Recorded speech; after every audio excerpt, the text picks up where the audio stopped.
আসসালামাইকুম বন্ধুরা, সবাই কেমন আছেন? আশা করি সবাই ভালো আছেন। ফুলি রান্নাঘরে সবাইকে স্বাগত। আজকে নতুন একটা রেসিপি নিয়ে চলে এসেছি, এই সর্ষে ইলিশ।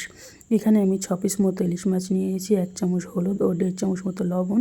এখানে এই মাছগুলোকে ভালো করে মাখিয়ে নেবো, লবণ হলুদ দিয়ে ভালো করে মাখিয়ে আমি মাছগুলোকে ভেজে নেবো। আমি এখানে একটা কড়াইতে সর্ষের তেল দিয়েছি। সর্ষের তেলটা গরম হয়ে গেলে আমি এক এক করে মাছগুলো দিয়ে দেবো। মাছগুলো আমি এখানে সব মাছগুলো একসঙ্গে দিয়ে মাছগুলো ভালো করে ভেজে নেব। এখানে মাছগুলো দেওয়া হয়ে গেছে। আর একটা বাটি নিলাম, বাটিতে 2 চামচ সাদা সর্ষে, 1 চামচ কালো সর্ষে ও 1.5 চামচ মতো পোস্ত দিয়ে আমি আধা ঘন্টার জন্য জল দিয়ে ভিজিয়ে রেখেছিলাম। এখানে আমি পোস্তগুলো ভিজিয়ে রেখে আমি আবারও চলে আসবো মাছের দিকে।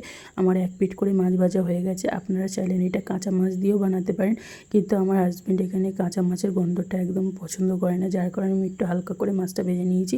মাছটা হালকা করেই ভাজলেই হবে, কড়া করে ভাজার কোনো দরকার নেই। এখানে মাছটা হালকা করে ভেজে নিয়ে আমি মাছগুলো আমার ভাজা হয়ে গেছে, আমি এই পর্যায়ে মাছগুলো তুলে নেবো। মাছগুলো তোলা হয়ে গেছে।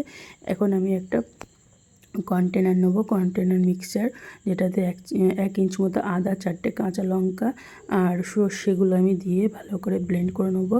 আমার মিক্সচারটা রেডি হয়ে গেছে। আমি আর একটা কড়াই নিলাম।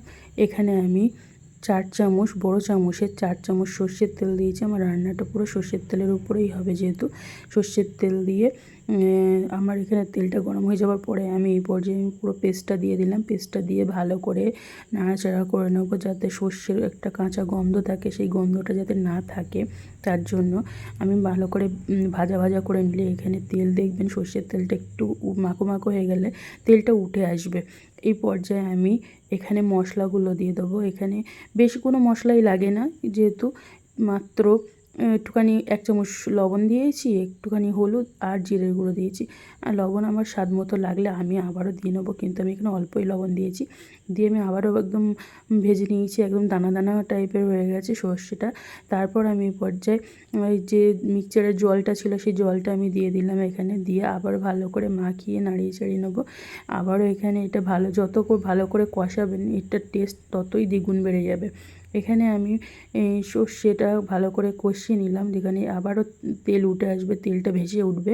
তেলটা ভেসে উঠেছে, এই পর্যায়ে আমি টক দই দিয়ে দেবো। এখানে আমি 100 গ্রাম মতো টক দই ইউজ করেছি। আমি টক দইটা আগের থেকেই ফেটিয়ে রেখেছিলাম। আর পুরো রান্নাটাই আমি লো মিডিয়ামে করেছি। লো মিডিয়ামেই করবেন, হাই মিডিয়ামে করলে মশলাটা পুড়ে যাবার থাকে, প্রবলেম হয়। তো লো মিডিয়ামেই করবেন। রান্নাটা আমি এখানে আবারও কষে নেওয়ার পর আমি এখানে একটু জল দিয়ে দেবো।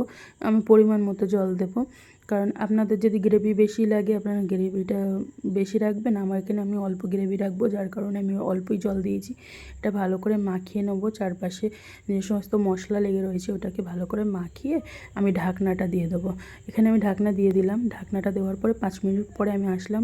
আমার এখানে গ্রেভিটা একটু হয়ে গেছে, ঠিক হয়ে গেছে। তারপরে আমি মাছটা দিয়ে দিলাম। আমি এখানে বললাম লবণ দিয়েছি, আবারও স্বাদটা কম ছিল তাই লবণ দিয়েছি। 4টে কাঁচা লঙ্কা আর একটু চিনি দিয়েছি। চিনিটা স্বাদ মতো দিয়েছি ব্যালেন্স করার জন্য, আপনারা চাইলে দেবেন, না হলে দেবেন না। আমি এখানে আবার মাছগুলো ওলটপালট করে নিয়েছি। চিনিটা দেওয়ার কারণে মাছ রান্নাটা খুবই সুস্বাদু হয়েছিল, টেস্টি একটা ব্যালেন্স চলে এসেছিলো। আমি ঢাকনা দিয়ে 10 থেকে 15 মিনিট পরে আমি আবারও এসে মাছগুলোকে দেখলাম, আমি যতটা গ্রেভি চেয়েছিলাম ততটাই রেখে দিয়েছি। খুব সুন্দর হয়েছে। মাছগুলোকে আবারও ওলটপালট করে নেবো। করে নেওয়ার পরে আমি এখানে যে মাছটা ভেজেছিলাম ইলিশ মাছ ভাজির তেল রেখে দিয়েছিলাম, ওই তেলটাই আমি উপর দিয়ে দেবো। এইভাবে দিলে মাছটা খেতে দারুণ লাগে। আর আমার রান্নাটা কেমন হয়েছে অবশ্যই জানাবেন। ভালো লাগলে লাইক কমেন্ট শেয়ার করবেন। সবাইকে অনেক অনেক ধন্যবাদ।